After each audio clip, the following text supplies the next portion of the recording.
ఆయన ఆడిపోసుకుని అయ్యో ఇతను పోవాలా అని రోజు అతని మీద శాపనార్థాలు పెడుతూ జస్ట్ వచ్చి మాట్లాడుకుంటూ చేస్తున్నారు. ఆలోచించుకుని కోరుతున్నాడు మా అందరినీ కూడా. కాబట్టి అది జరగడానికి వీళ్ళే. జగన్మోహన్ రెడ్డి గారు మళ్ళీ రావాల్సిందే. ఈ ఊర్లో చిన్న చిన్న ఏమి ఉంటే మీలో మీరు ఉంచుకోవాల్సిందే.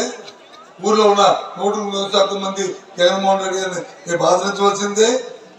ఆదరించాలంటే రేపు మళ్ళీ ఇక్కడ ఎమ్మెల్యేగా నిలబడుతున్న నాకు ఎంపీగా నిలబడుతున్నా అయితేనే ఆయనకి గౌరవం. ఏదో మా స్వంతం కోసం చెప్పట్లే. ఇక్కడ ఎమ్మెల్యే అయితేనే అక్కడ ఎమ్మెల్యే గెలిస్తేనే అక్కడ వచ్చి ముఖ్యమంత్రి అవుతాడు. అది కేంద్రంలో మనకు వచ్చి మన బలం ఉంటారు. ఊరికి వచ్చేసి మాకు ఇచ్చేయండి ఓట్లు, మాకు వేసేయండి ఓట్లు, లేదా అలా తినేసారు వాళ్ళు తినేసారు చిన్న పెద్ద లేకుండా ఇష్టారాజ్యంగా మాట్లాడతారు. అది కరెక్ట్ కాదు. అది పద్ధతి కాదు. దయచేసి అందుకు మీ అందరూ పెద్ద మనసు ఆలోచన చేయండి. ఇంత పెద్దదిగా గ్రామంలో ఇంత సమస్య లేకుండా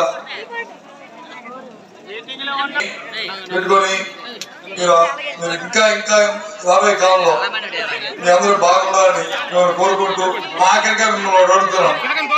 ఇక్కడ ఉన్న వాళ్ళు ఆడవాళ్ళు చాలా మంది ఉన్నారు కదా.